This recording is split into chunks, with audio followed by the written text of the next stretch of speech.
मेरे पास आज से 15-20 साल पहले लोग आते थे कि इस पे तो साया हो गया है, इसको जिन चिमट गया है। इसको जिन पड़ गए हैं, इसको साया हो गया, वो बंदा ताकतवर, उसके साथ वो पेशावर से सर पेशेंट था, दादाजी की 7 बंदों से नहीं जी हाँ, पकड़ा जाता महबूबा आपके कदमों कदमों में। में और वो डिग्री फलानी ये हो जाएगा और आपके जन्नात को भगा देंगे हम। तो पेरेंट्स को मैं ये कहूँगा, अगर किसी को इस तरह का मसला है, बच्ची को दौरे पड़ते हैं, तो उसको प्लीज़ उसकी शादी मत करें जब तक कि वो किसी माहिर नफ्सियात का इलाज ना करा ले और ठीक ना हो जाए। उसका सडनली बोलना बंद हो जाता है। लोग कहते हैं अच्छी खासी थी, बोल ही नहीं पा रही। पैनिक अटैक्स हो जाते हैं, इंसान घर से बाहर भागता है, दरवाजा खोल देता है, लिफ्ट में नहीं बैठता, तंग जगहों से दूर रहता है, मस्जिद में पहली सफ में खड़े होने से डर लगता है, ट्रैफिक में अकेले ट्रैवल नहीं कर सकता।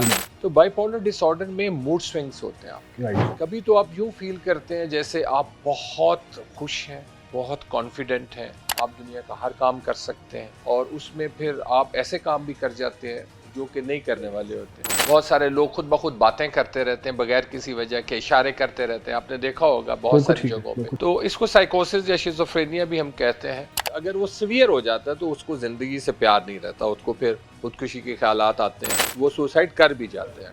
बहुत सारे लोग ऐसे होते हैं, फंदा लेने की कोशिश की, आपने बचा लिया। यहाँ पे गैर तलीम याफ्ता, गैर तरबियत याफ्ता बहुत सारे सेंटर्स हैं और लोगों ने खोल रखे हैं ऐसे छोटे छोटे शहरों में। ज़हनी दिमागी नफ्सियाती अमराज के बारे में हमारे माशरे में बड़ी गलतफहमियाँ हैं। अस्सलाम वालेकुम पाकिस्तान।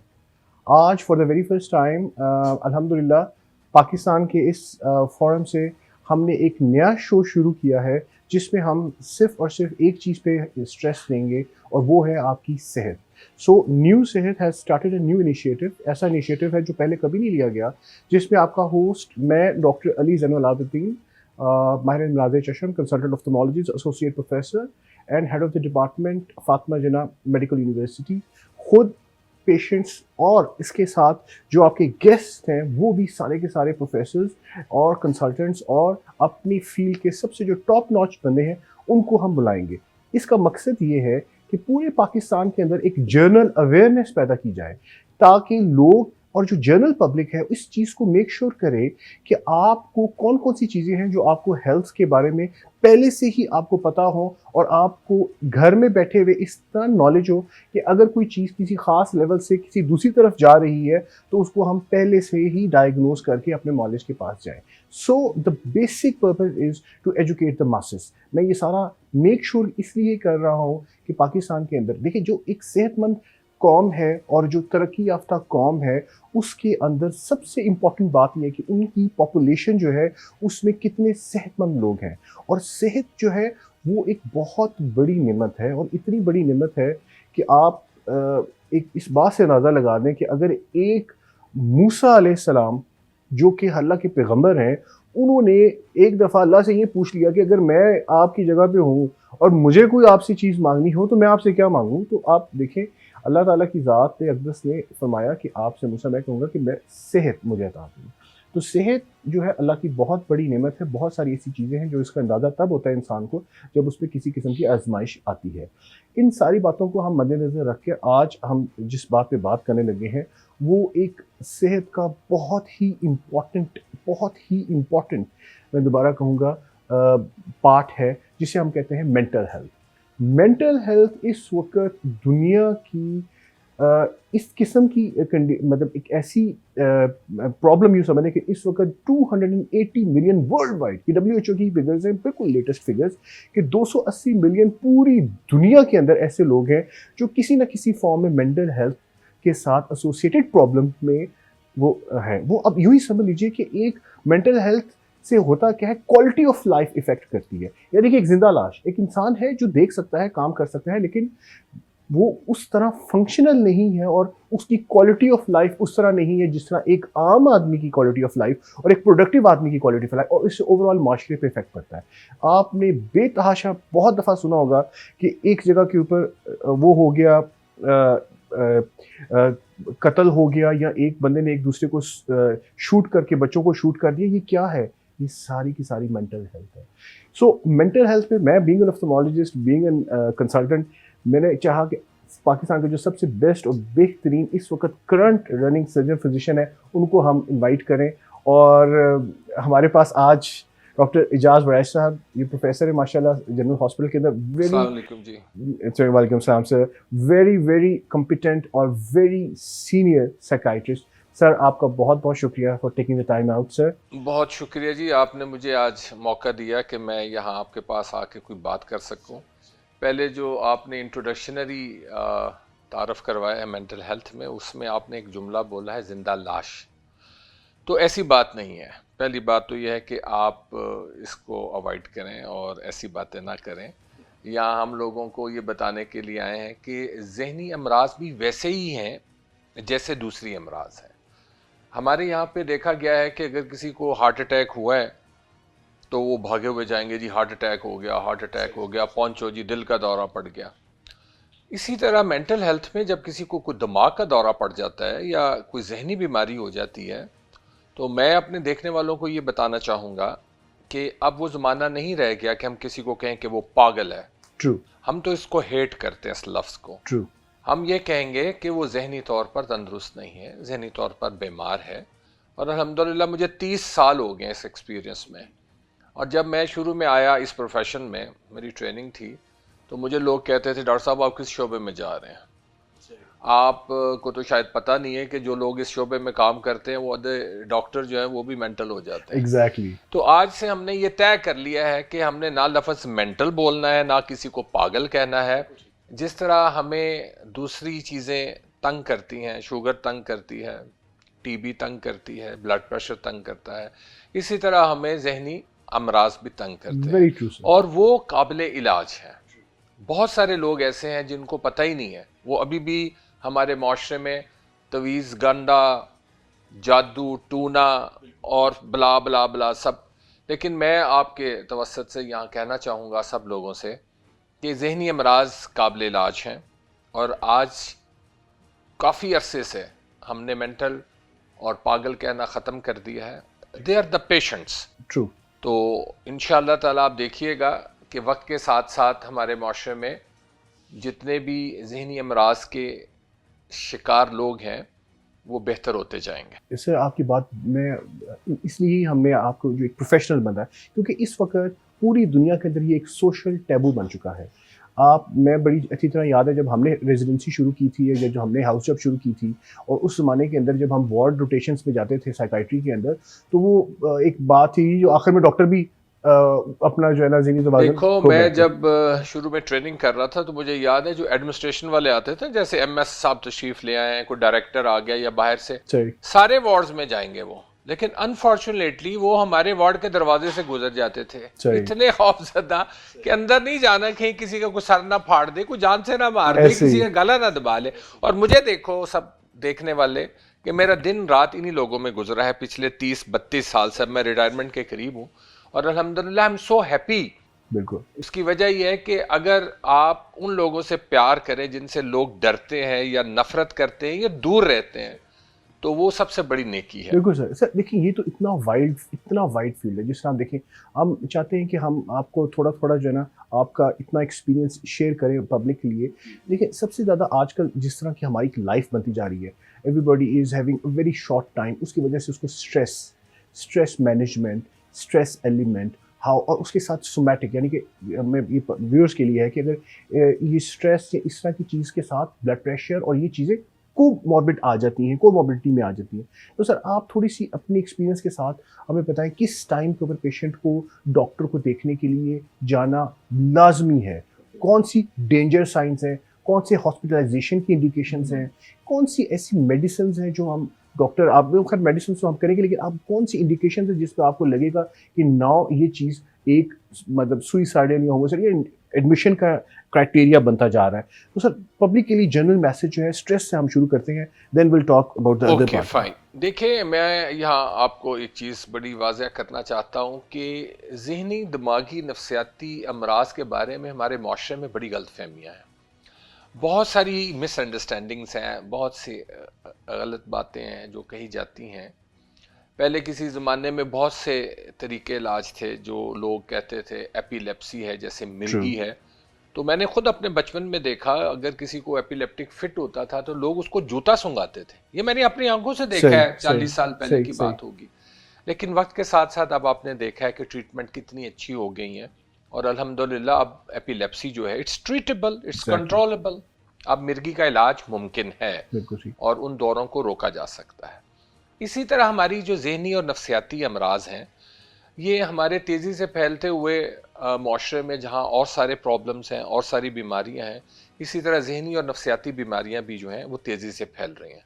अब इनकी जो आप बात कर रहे हैं वजूहात की, तो वजूहात जिस तरह बहुत सारी बीमारियों की वजूहात हैं, इसी तरह हमारी ज़हनी नफ्सियाती बीमारी की भी बहुत सारी वजूहात हैं। इसको हम बायोसाइकोसोशल मॉडल कहते हैं। ट्रू।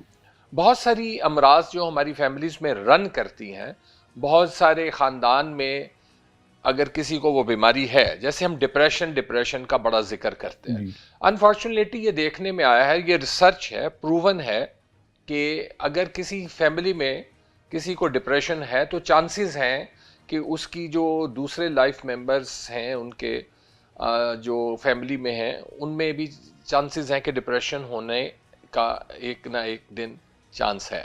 ओके। इसी तरह अगर किसी को कोई, जिसको हम बड़ा सवियर साइकोसिस कहते हैं, True. और जिसको कहते हैं कि आप, मैं तो लफ्ज़ पागल नहीं बोलूँगा, कि आप होश से बेगाना हो जाते हैं और आप में मुख्तलिफ़ किस्म की अलामतें आती हैं, जैसे ख़ुद से बातें करना शुरू हो जाते हैं और कहते हैं कि मुझे चीज़ें दिखाई देती हैं, मुझे आवाज़ें सुनाई देती हैं। बहुत सारे लोग खुद ब खुद बातें करते रहते हैं बगैर किसी वजह के, इशारे करते रहते हैं, आपने देखा होगा बहुत सारी जगहों पे। तो इसको साइकोसिस या शिज़ोफ्रेनिया भी हम कहते हैं। तो ये भी काबिल इलाज है, ये भी फैमिलीज़ में रन करता है बायोलॉजिकली। अगर किसी की फैमिली में साइकोसिस की हिस्ट्री है तो उसमें चांसेस होते हैं। सो सर, इसका मतलब है फर्स्ट थिंग जो है कि फैमिली हिस्ट्री। हाँ, फैमिली हिस्ट्री और बायोलॉजिकल फैक्टर्स। बिल्कुल बिल्कुल। उसके बाद जो दूसरा है बायोसाइकोसोशल। अब साइको इज वेरी इंपॉर्टेंट। जी सर।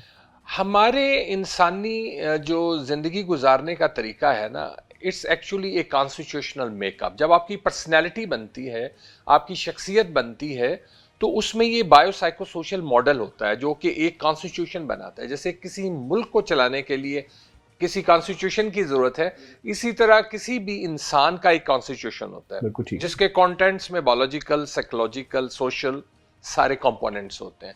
जैसे बायोलॉजिकल की बात हो गई कि जेनेटिकली लोडिंग होती है, आपका कसूर कोई नहीं है, आपकी फैमिली में किसी को तो बिल्ड इन जीन्स से, तो वो किसी एज में आगे मैनिफेस्ट हो गया। इसी तरह जब हम डेवलपमेंटल स्टेजेस पे जाते हैं तो साइकोलॉजिकल अपब्रिंगिंग बड़ी इंपॉर्टेंट है। बिल्कुल सही। जब अपब्रिंगिंग जो है उसमें स्कूलिंग से लेके आपकी कॉलेज लाइफ और आपकी अडल्टरी और ये सारी चीजें जो हैं, और यंग एज में ये सारी चीज़ें जो है दैट आर वेरी इंपॉर्टेंट। वहीं पे आपकी पर्सनैलिटी डेवलप होती है। बिल्कुल सही सर। और अगर आपकी पर्सनैलिटी में, फैमिली में, आपके स्कूल में, कॉलेज में कहीं कोई चीज़ ऐसी है, जैसे एडिक्शन का मसला है। True. मुझे अब बड़े अफसोस से ये कहना पड़ता है कि हमारी यूनिवर्सिटीज़ में जब हम लोग पढ़ते थे तो कभी हमने सोचा भी नहीं था ऐसा माहौल या इस तरह के हालात जो इस वक्त हैं, चाहे वो लड़कियां हों चाहे लड़के हों, बहुत सारे प्रॉब्लम्स हैं उनमें एडिक्शन के, और बहुत सारी चीज़ें जो हैं स्मोकिंग के अलावा भी। तो वो आगे चल के जो है वो जाहिर है फिर आपकी अगर एक दफ़ा एक चीज़ में एडिक्शन हो गई है तो वो फिर आगे चल के अनफॉर्चुनेटली आपकी जहनी बीमारी में ही एंड होती है। तो सर उसमें पेशेंट के अंदर जो चेंजेस आएंगी, हाँ जी, मैं बताना चाह रहा हूँ वक्त। और तीसरी जो चीज़ है वो है आपकी सोशल लाइफ। जैसे हम लोग जॉब कर रहे हैं, आप कर रहे हैं, मैं कर रहा हूँ, तो वहाँ पे स्ट्रेस भी होता है, इंटरेक्शन भी होता है, इंटरपर्सनल रिलेशनशिप भी होते हैं। इसी तरह आपकी फैमिलीज़ हैं, आपकी वाइफ हैं, आपके ससुराल वाले हैं, आपके बच्चे हैं। तो ये देखें कितना बड़ा एक दायरा है जहाँ से हम शुरू हुए हैं। तो इसमें कहीं भी किसी चीज़ में भी कोई कमी आ जाए या कोई गड़बड़ हो जाए तो फिर जहनी अमराज में मुब्तला होने का चांस है। अब जहाँ तक अलामतों की बात आ गई, तो अलामतें एक्चुअली इतनी ज़्यादा हैं, तो मैं मोटी मोटी चीज़ें आपको बता देता हूँ। अगर तो आप देख रहे हैं कि कोई भी शख्स ऐसा जो कि बिल्कुल ठीक था, जिसको हम अपनी ज़बान में, अपनी लैंग्वेज में प्री मॉर्बिड पर्सनैलिटी कहते हैं, बीमारी से पहले, अगर वो अच्छा खासा काम करने वाला था, अच्छा खासा जॉब करने वाला था, बिजनेस करने वाला था, सडन उसमें कुछ चेंज आ गया है, उसने काम छोड़ दिया है, घर में अकेला रहता है, बातचीत कम करनी शुरू कर दी है, और खुदा ना खास्ता वो नेगेटिव बातें करता है, जैसे ज़िंदगी से बेजारगी की बातें करता है, और कभी आपने ये देखा हो कि उसने कहा ये ज़िंदगी अच्छी नहीं है, और मेरा जीने को दिल नहीं करता। तो इसका मतलब है ये तो सुसाइडल थॉट जी, उसके बाद अगर वो सीवियर हो जाता है तो उसको ज़िंदगी से प्यार नहीं रहता, उसको फिर खुदकुशी के ख्यालात आते हैं। सही और बाज़ औक़ात अनफॉर्चुनेटली आप रोज़ अखबार देखते हैं, बहुत एग्जैक्टली सारे लोग जो है वो सुसाइड कर भी कर जाते हैं। भी जाते हैं। तो इसलिए अगर इस तरह की कोई सिचुएशन हो तो आपको फ़ौरन ज़हनी नफ्सियाती डॉक्टर के पास जाना चाहिए, बिल्कुल ठीक। इससे पहले कि देर हो जाए और आप तकलीफ तो में दिस जाएं। Is a very important public message जो सर ने अभी कन्वे किया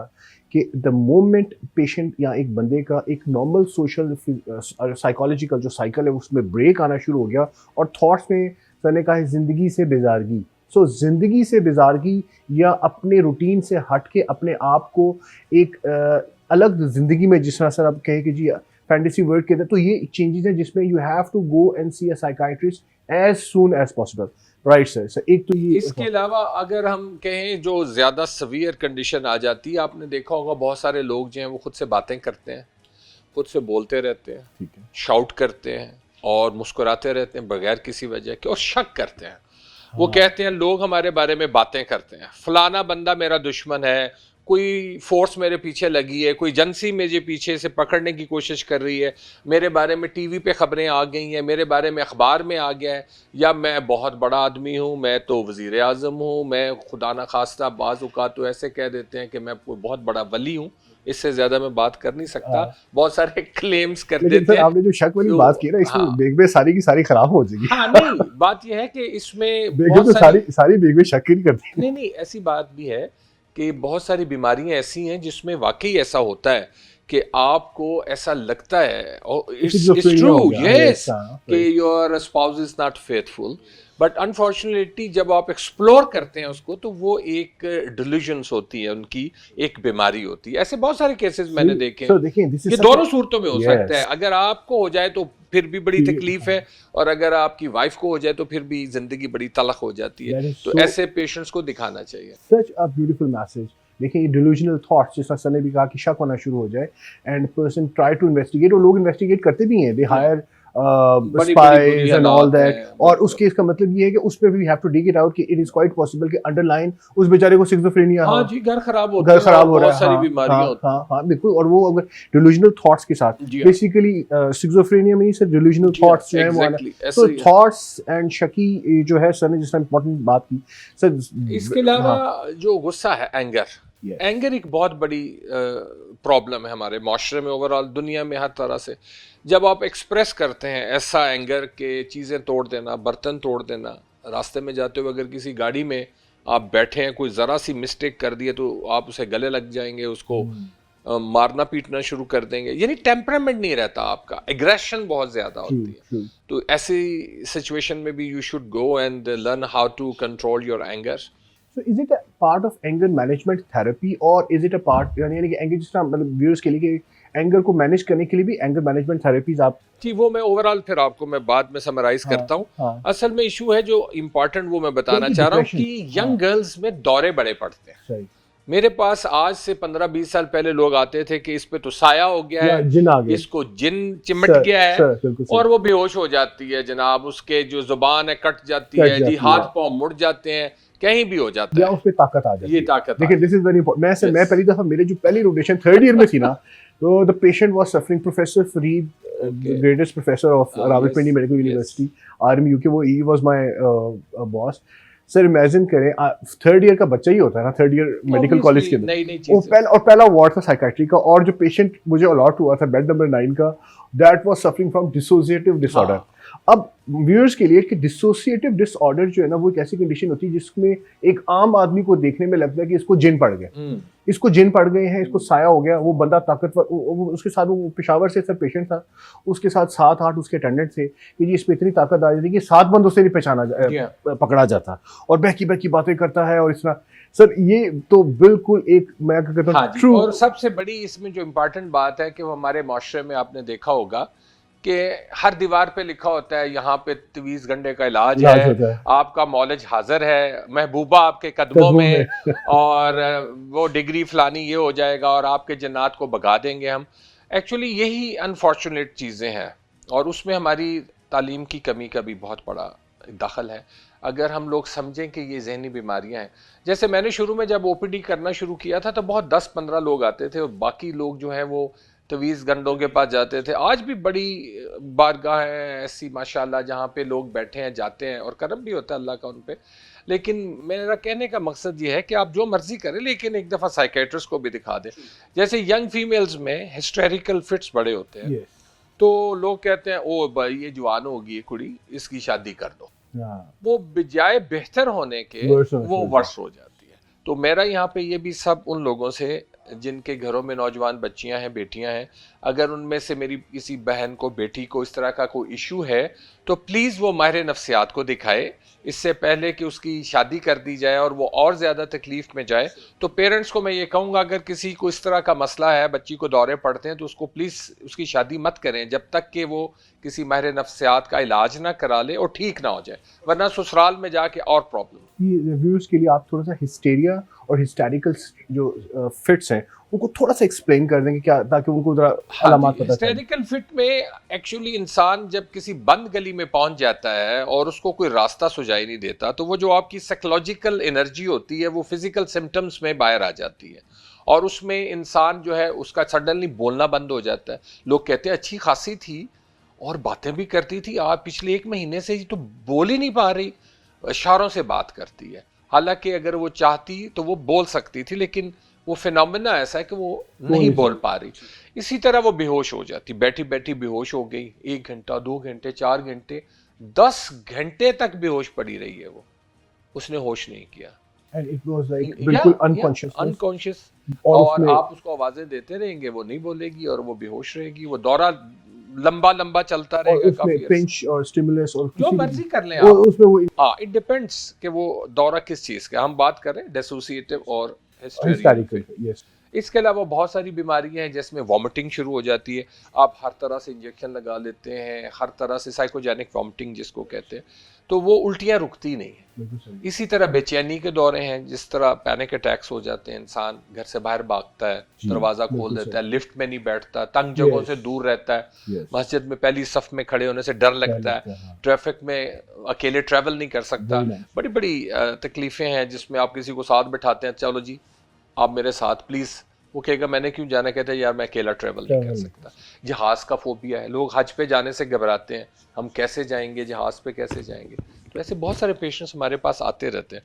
तो मैं ये चाह रहा था कि आप लोगों को ये बताएं जो सारी मेरी सिम्टम्स मैंने बताए। ये हिस्टेरिकल और ये सर ने अभी इनको मैं आपको बता देता हूँ सारी पब्लिक मैसेज ये है कि अगर एक बच्ची यंग पेशेंट जो है उसका जो बिहेवियर है वो चेंज होता है और जिसके अंदर जिस तरह सर ने भी एक्सप्लेन किया 8 to 10 आवर्स तक भी unconscious, but this is something very very new. आप तो देखते हैं कि बिकॉज 10 घंटे के लिए भी, और सर उसमें इवन टू स्टिमुलस भी वो रिस्पॉन्ड नहीं करेगी। ऑब्वियसली मैंने आपको यही कहा ना कि उनका सबकॉन्शियस लेवल पे एक एंगेजमेंट हो गया होता है इस तरह का डिफेंस मैकेनिज्म जो वो यूज़ कर रहे होते हैं लोग, चाहे मेल हो चाहे फीमेल हो। इसी तरह हमारे और सारे इश्यूज हैं, जैसे जहनी सेहत में अब बेशुमार लंबी लिस्ट है, ट्रांसजेंडर्स का इशू है।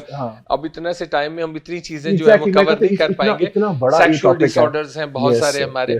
तो इसलिए सिर्फ कहने का मकसद यही है कि हमें इसको बहुत इंपॉर्टेंस देनी चाहिए। एग्जैक्टली सर, इसमें ना कुछ 2-3 टॉपिक्स मैं चाह रहा था कि आप इस पे थोड़ा सा, बिकॉज यू नो आप I will be doing multiple sittings with you, because ये आपका एक एक टॉपिक जो है वो आपका एक पूरा लेक्चर है, you can I mean talk for an hours and hours. तो वी फॉर व्यूअर्स के लिए हम इस वक्त वो सारे सिम्टम्स और वो सारी डिजीजेस जो बहुत ज़्यादा प्रेवलेंट हैं, कॉमन हैं, ज़्यादा आती हैं, उनको अभी हम टच करें। जिस तरह अभी सर ने हिस्टेरिया कहा, डिप्रेशन हमने टच किया, उसके बाद डिल्यूजनल थॉट्स को हमने टच किया।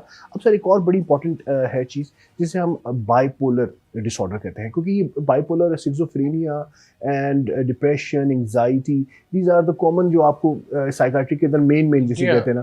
तो सर आई वांट कि तो थोड़ा सा बाइपोलर जो डिसऑर्डर है इसके ऊपर थोड़ा सा सर। ये भी एक्चुअली एक मूड डिसऑर्डर है। किसी ज़माने में आपको कहा जाता था वो फलाना बड़ा मूडी है, लेकिन अब उसको जब हम इसमें क्लासीफाई करते हैं जहनी नफ्सियाती बीमारियों के हवाले से, तो बाइपोलर डिसऑर्डर में मूड स्विंग्स होते हैं आपके।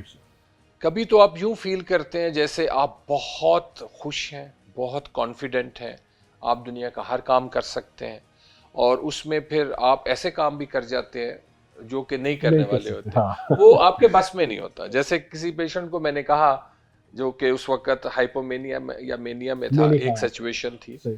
कि तुम ये टेबल उठा सकते हो? उसने कहा जी मैं उठा सकता हूँ। फिर मैंने कहा तुम जहाज भी उठा सकते हो? कहता जी जहाज भी उठा सकता हूँ, ये कौन सा बड़ा मसला है। तो उसमें people usually having different sort of mood. कुछ अरसे के लिए उनका मूड बहुत खुश होता है, बहुत जो है वो एग्रेसिव भी हो सकते हैं और उसमें एनर्जी फील करते हैं, वो बहुत ज़्यादा एनर्जेटिक होते हैं मूड में, बहुत ज़्यादा ओवर स्पेंडिंग भी करते हैं, बिल्कुल पैसे सही। बहुत ज़्यादा खर्च करते हैं, शॉपिंग बहुत करते हैं, सेक्सुअली बड़े एक्टिव हो जाते हैं।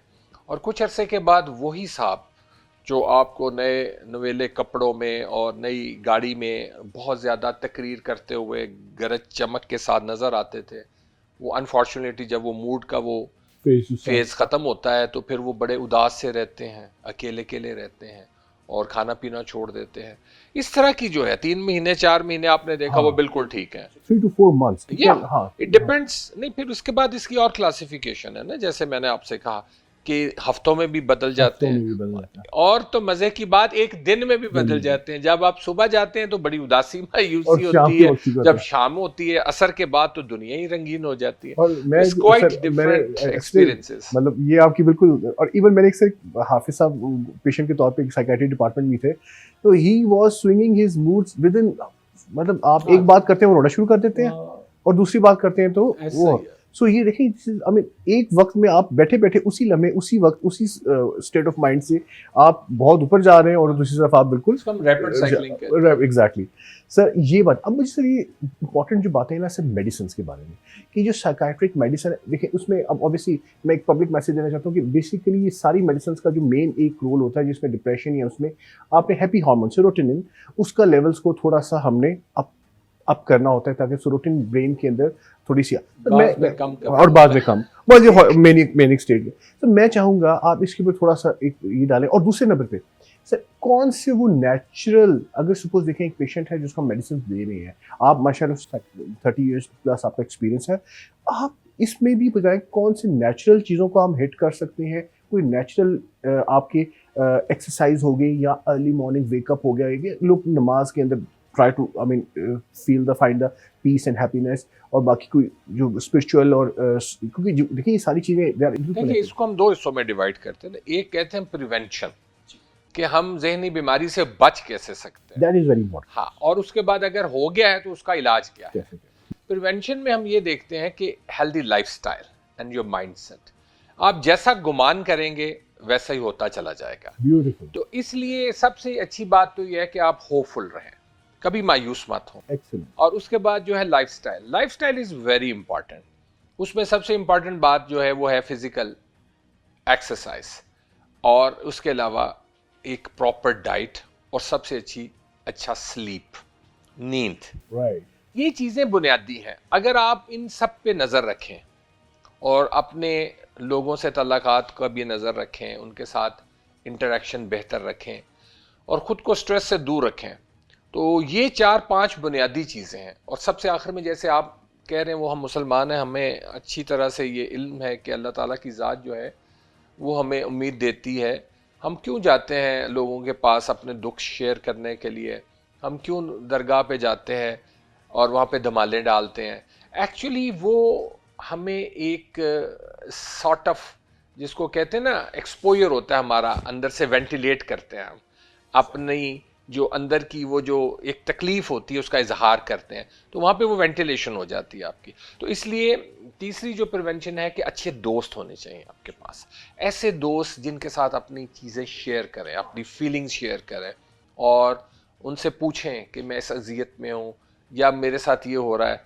तो इस चीज़ों से आपको ज़हनी जो है तो इसका बीमारियां मतलब ये है कि उनसे आप दूर रहेंगे हाँ आप। एक्सरसाइज आपने और हेल्दी डाइट। सर डाइट के इधर आप क्या सजेस्ट, इस तरह देखिए नहीं, ओबेसिटी अब मैं क्योंकि किसी को कहा कि आप हाँ दाल रोटी खा लें, जो भी आपको मैसर हो, हेल्दी डाइट हो जिससे कि आप फिट रहें और आपके अंदर प्रोटीन्स भी हों, आपके अंदर कार्बोहाइड्रेट्स भी हों, जिसको अल्लाह ने जो तौफीक दी है। यही जरूरी तो नहीं सजेस्ट उसके आप लिए कि हाँ फिश ही खानी है, हाँ सही है, मटन ही खाना यही है या एग्जैक्टली चिकन ही खाना है, ऐसा नहीं है। आप ये एक बैलेंस डाइट है, कुछ फ्रूट्स हों, कुछ सब्जियां हों, आप कुछ ये गोश्त सजेस्ट हो। करते हैं ओबेसिटी और इसके साथ किसी हद तक कोई रिलेशन होता है, या फीमेल्स होती हैं वो डिप्रेशन में चली जाती हैं if they are not able to control their weight. ये बड़ा कॉमन एक हाँ जी, नहीं वो बिंज ईटिंग वाला हमारा एक पूरा नफ्सियाती मसला exactly, है। और उसमें हमें सिर्फ ये देखना होता है कि अंडरलाइन काज क्या है।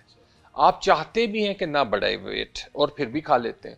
उसमें यही होता है ना कि जब आपके पास कोई किसी किस्म की स्केप नहीं होती तो वो खाना स्केप होता है। जब आप बहुत परेशान होते हैं, आपको समझ नहीं आ रही होती मैं क्या करूं, तो कहते चलो यार सारे मिलके तो चलो जी भट्टी की कढ़ाई खाने चले जाते। हमें अच्छी तरह याद है कि भट्टी की कढ़ाई नहीं हमारा थोड़ा सा एक ना जो हमारा एक जो एक सोच है ना, जो हमारे माशरे में कोई भी ज्यादा हेल्दी एक्टिविटीज ही नहीं है। हमारे पास इतनी अपॉर्चुनिटीज नहीं है जितनी वेस्ट में या डेवलपिंग कंट्रीज हैं। हमें जो प्लेयर मिलता है ना, वो चलो जी चाइनीज चले सारी फैमिली आज बड़ा अच्छी, चलो जी आज हम फलाना वो पाए खाने चले, ये हमारा प्लेयर है। true, true. तो अगर तो हम अपना लोकस ऑफ जो कंट्रोल है उसको रखें कि क्यों ना आज हम फुटबॉल मैच खेलें, क्यों ना आज हम स्विमिंग पे चले जाएं, क्यों ना आज हम किसी बॉक्सिंग कंपटीशन को देखने चले जाएं, या खुद हम क्यों ना जाके वॉक कराएं। Beautiful. तो ये ज्यादा बेहतर होगा। हम सारे मिलके किसी इस तरह के इवेंट में जाएं, उसमें हमें प्लेयर मिले। हमें प्लेयर, हमारा जो लोकस ऑफ कंट्रोल है वो पेट है। तो अगर इसको हम थोड़ा सा शिफ्ट करें कि आपका प्लेयर जो है वो खाने के अलावा भी कहीं हो। कबड्डी का मैच देख लो, बैडमिंटन खेल लो, वॉलीबॉल खेल लो, हॉकी फुटबॉल खेल लो, वॉक पे चले जाओ, वॉक पे जाना, या अर्ली मॉर्निंग उठना, अर्ली मॉर्निंग उठना, तो वो प्लेयर का है। तो लोग एस्केप के लिए तो अर्ली मॉर्निंग उठने के साथ, अगर I have seen many of the people who are fighting with this condition, वो कहते हैं कि जी अर्ली मॉर्निंग वेकअप करने के बाद if you run for 2 kilometre, you splint for half kilometre, और मतलब आप इस तरह की एक्टिविटी करें जिसके साथ। डू यू हैव एनी मतलब scientific data supporting this thing कि अर्ली मॉर्निंग वेकअप के साथ अगर पेशेंट फिजिकल एक्टिविटी और एक्सरसाइज हो तो उससे सेरोटोनिन लेवल्स बेहतर होते हैं, खासतौर पर डिप्रेशन वाले पेशेंट्स को? वो जरूरी नहीं कि सुबह ही उठा जाए, क्योंकि अगर कोई पेशेंट है और वो मेडिसिन ले रहा है तो शायद सुबह उसके लिए उठना मुश्किल होगा। वॉक किसी भी वक्त कर सकते हैं आप, और जब भी वो वॉक करेंगे तो हमारे जिस्म में बहुत सारे केमिकल्स हैं वो जो खारिज होते हैं, और उनको मैं आम लोगों के लिए तो नाम नहीं लेने जा रहा, बस इतना याद रखें कि अगर आप वो वॉक करेंगे तो डेफिनेटली आपके वो जो केमिकल्स हैं वो दिमाग की तरफ जाएंगे, वो क्रिएट होंगे और आप बेहतर फील करेंगे, डिप्रेशन से दूर रहेंगे। अच्छा सर, अब मेडिसिन के बारे में थोड़ी सी बात करें। अब दूसरा कंपोनेंट आ गया कि ट्रीटमेंट। अगर किसी को खुदा ना खास्ता कोई ज़हनी नफ्सियाती बीमारी हो गई yes. तो अगर तो वो बहुत सीवियर है, जैसे घर में आग लगा दी, किसी को छुरी मार दी, या खुदा ना खास्ता खुद को कट्स लगा लिए, आपके बाजू काट लिए, बहुत सारे लोग ऐसे होते हैं, फंदा लेने की कोशिश की, आपने बचा लिया, तो ऐसे हालात में तो फौरी उनको हॉस्पिटल में दाखिल कराना चाहिए। इसका मतलब है suicidal, this is suicidal as well as दूसरों को भी नुकसान, या होमिसाइडल। हाँ, बेसिकली सुसाइडल या होमिसाइडल, यानी कि ये दो टेक्निकल टर्म्स हैं जो कि साइकाइट्री में बहुत ज़्यादा कॉमनली यूज़ की जाती हैं। सर ने जिस तरह भी एक्सप्लेन किया कि अगर आप किसी को हर्ट, आपके घर में ऐसा है कि वो खुदकुशी करने की कोशिश कर रहा है, या छुरी मारने की, या अपने आप को नुकसान पहुंचाने की कोशिश कर रहा है, सो इसका मतलब ये है कि इंडिकेशन है कि उसको आप हॉस्पिटल दाखिल कराएं और वो कुछ ही दिनों में बेहतर हो जाएगा। हॉस्पिटलाइजेशन जो होती है उसके अंदर थोड़ा सा जरा इसको आप करें, क्योंकि ज़्यादातर ये एक सोशल टैबू है पाकिस्तान के अंदर, और हॉस्पिटलाइजेशन के लिए भी बड़े थोड़े सेंटर्स हैं प्राइवेट और गवर्नमेंट सेटअप के अंदर जो एक्चुअली मतलब ये फैसिलिटी ड्रग एडिक्ट्स हो गए या इन डिप्रेशन वाले पेशेंट्स को होगा। उनका नॉर्मल टाइम फ्रेम आपका, अगर सीवियर डिप्रेसिव इलनेस है, बात पता है कि ये ट्रीटमेंट जो मैं बता रहा हूँ इसके भी 3 हिस्से हैं ना। आप बायोलॉजिकली ट्रीट करते हैं, साइकोलॉजिकली और फिर सोशली रिहैब करते हैं। 3 चीज़ें हैं ना इसकी, हमें तीनों चीज़ों पे कंसंट्रेट करना होता है। ये तो एक्यूट केसेस की मैंने बात की। अनफॉर्चुनेटली हमारे यहाँ पे गैर तलीम याफ्ता और गैर तरबियत याफ्ता बहुत सारे सेंटर्स हैं, और लोगों ने खोल रखे हैं ऐसे छोटे छोटे शहरों में जिनको एडिक्शन सेंटर कहते हैं, रिहैब सेंटर्स कहते हैं। कभी किसी ज़माने में मैं गवर्नमेंट में एडवाइज़र था और मैंने बहुत सारे ऐसे जो एडिक्शन सेंटर हैं विज़िट किए, उनको बंद भी किया हमने फोर्सफुली। अब तो हेल्थ केयर कमीशन है, वो एग्जामिन करता है। तो मैं लोगों से यही रिक्वेस्ट करूंगा कि आप पहले तो गवर्नमेंट हॉस्पिटल्स में जाएं। हमारे हर गवर्नमेंट हॉस्पिटल में शोबा नफ्सियात ज़हनी अमराज हैं, वहाँ पे हम दाखिल भी करते हैं, इलाज भी करते हैं। और अगर तो वो आप सेटिस्फाइड ना हो तो फिर किसी महंगे और प्राइवेट हॉस्पिटल में जाके आप इलाज करवाएं। खामखा इतना पैसा जो है वो रिहैब सेंटर्स में आप दें, वहाँ पे Sure, अगर गैर तालीम याफ्ता और गैर तरबियत याफ्ता लोग हैं तो वो आपका पैसा भी ज़ाया जाएगा। बिल्कुल ठीक है। दूसरी बात ये है कि ट्रीटमेंट में आपको बहुत सारी चीज़ों में से गुजरना पड़ता है।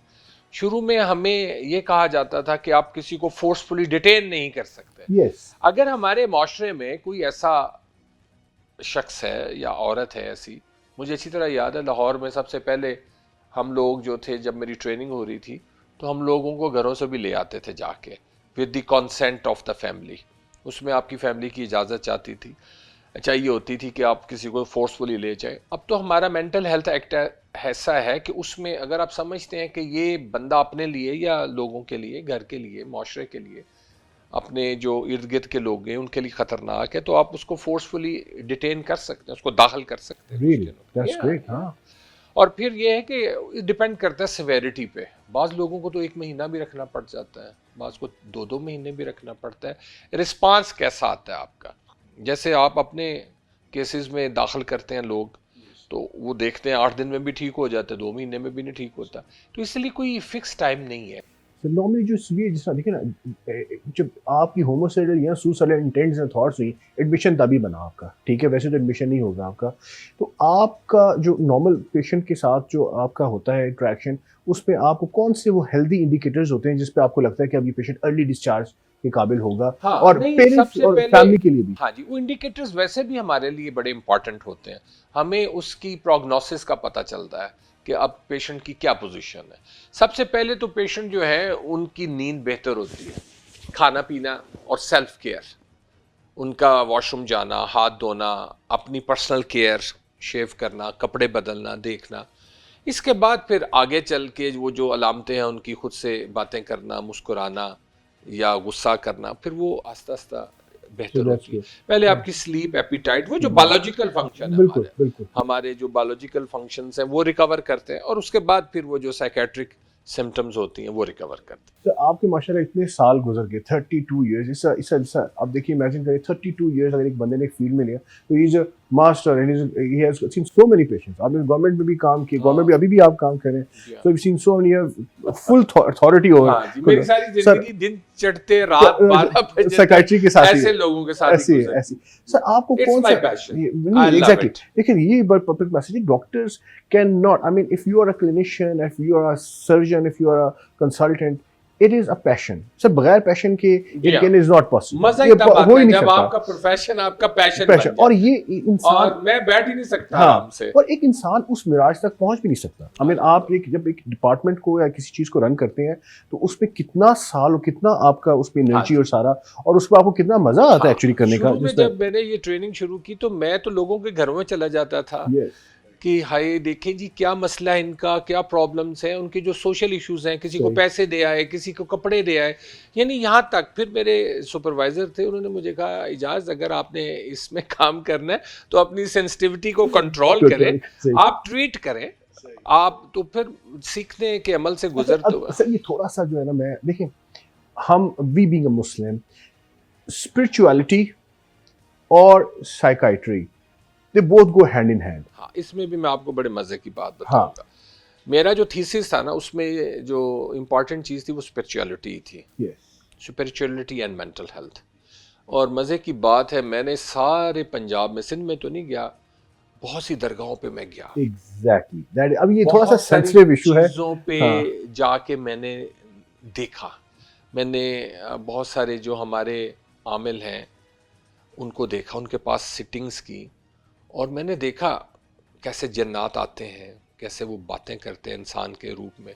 हम उसको कहते हैं अपनी ज़ुबान में ट्रांस एंड पोसेशन डिसऑर्डर, कि एक औरत है तो वो मर्द की आवाज़ में बातें करना शुरू हो जाती है, और अगर एक मर्द है तो वो औरत की आवाज़ में बातें करना शुरू हो जाता है, और फिर वो डराते भी हैं, इस तरह से उनमें एनर्जी भी आ जाती है।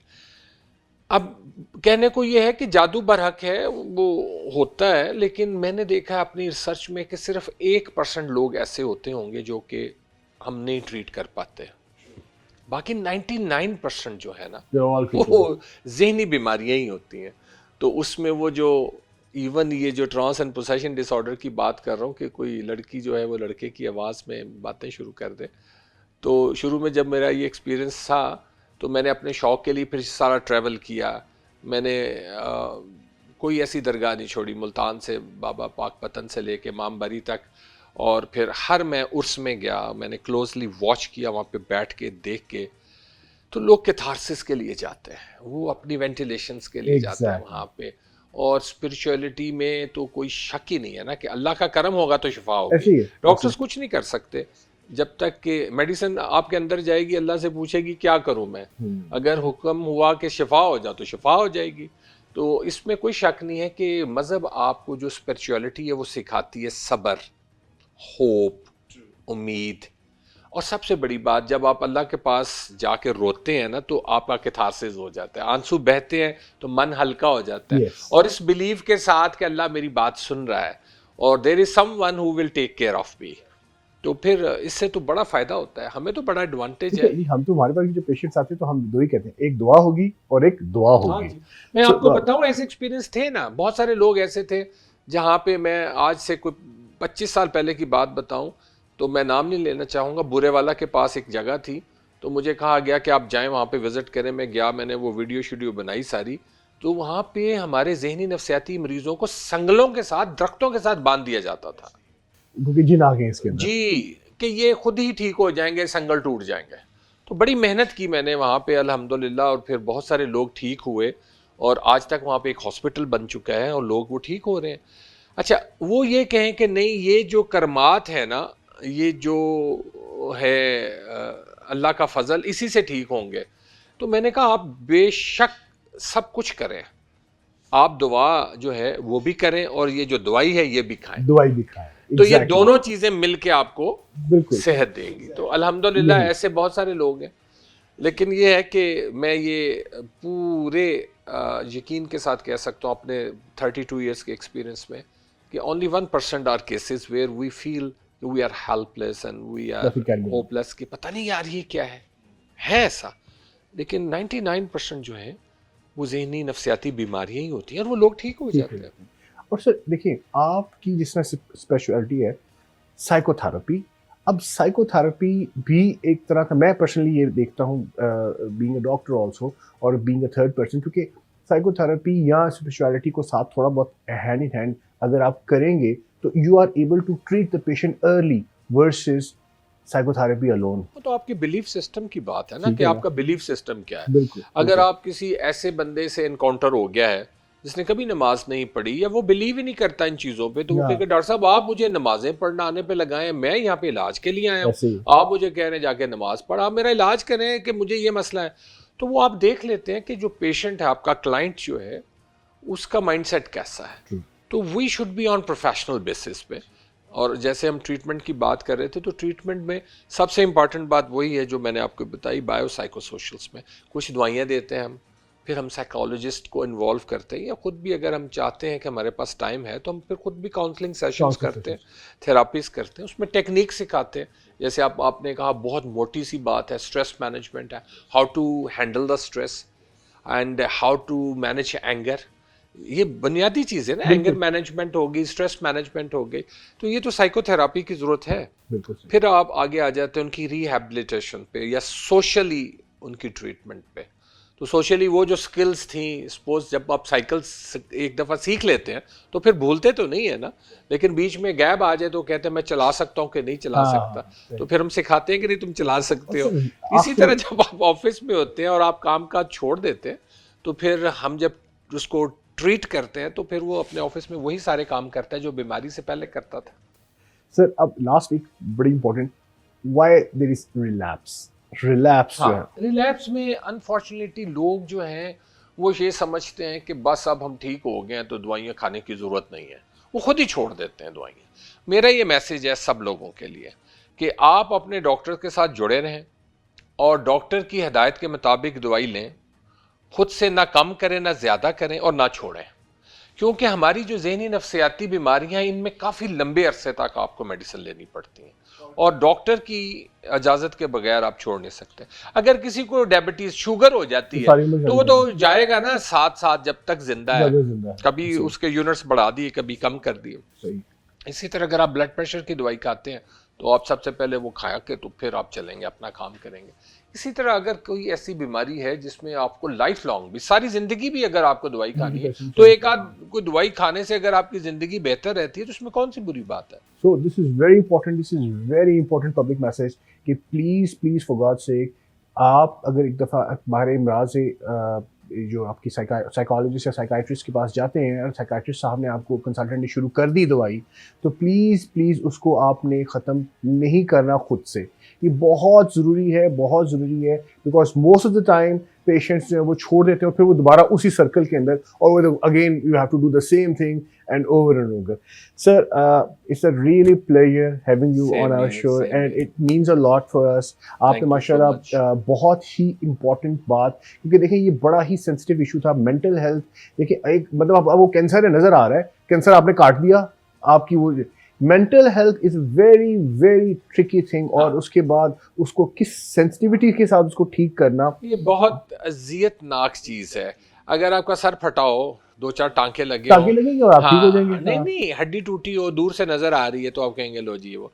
लेकिन ये जो अजियत है ना इस बीमारी की, ये एक्सप्रेस नहीं कर सकते। ये मुझे पता है जो ट्रीट कर रहा है और वो जो उससे में से गुजर रहा है, और कितना लंबा उसको उसके लंबा साथ। तो इसलिए प्लीज ये बड़ा इंपॉर्टेंट है आजकल, जितनी यहाँ पर सुइसाइडल होमिसाइडल की जी फलां आपको कत्ल, इवन सर जो कत्ल कर देते हैं और ये जो होता है उस पे भी आप देखें तो अंडरलाइन कोई ना कोई ऐसी, ये देखें कभी किसी जमाने में जब हम पढ़ते थे ना कि एक माँ ने अपने ही 2-3 बच्चों को मार दिया, तो देखो पोस्टमार्टम साइकोसिस। तो बहुत सारी ऐसी चीजें हैं जो हमने जब सीखी तो हमें फिर पता चला, तो उसमें खास करके thank you very much sir. Welcome. और इंशाल्लाह हम आपको दोबारा थोड़ी सी देते रहेंगे, बिकॉज़ आपका बहुत बड़ा टॉपिक है सर, और वो एक सिटिंग के अंदर हमें एक ओवरव्यू दे दिया व्यूज को, जिसमें आपने हमें बता दिया मोटी मोटी डिप्रेशन और डिप्रेशन को कैसे टैकल करना, साइकोसिस को, हिस्टेरिया को, डिल्यूजनल थॉट्स को, बाइपोलर डिसऑर्डर को, उसके बाद साइकोसिस को, और उसके बाद हमने बाद में आखिर में कुछ मेडिसिन और उसकी ट्रीटमेंट और रिहैबिलिटेशन में बात की। Sir thank you very much. Welcome जी, बहुत शुक्रिया आपने मुझे मौका दिया, और मेरे तवस्सुत से अगर किसी को ये समझ आ गई है कि ये अलामतें हैं और ये ज़हनी और नफ्सियाती बीमारियां हैं तो ये काबिल इलाज हैं। आप प्लीज़ अगर किसी को भी अपने इर्द गिर्द देखें कि वो इस मसले में है तो प्लीज़ उसको ज़रूर माहिर नफ्सियात को दिखाइए। Thank you very much.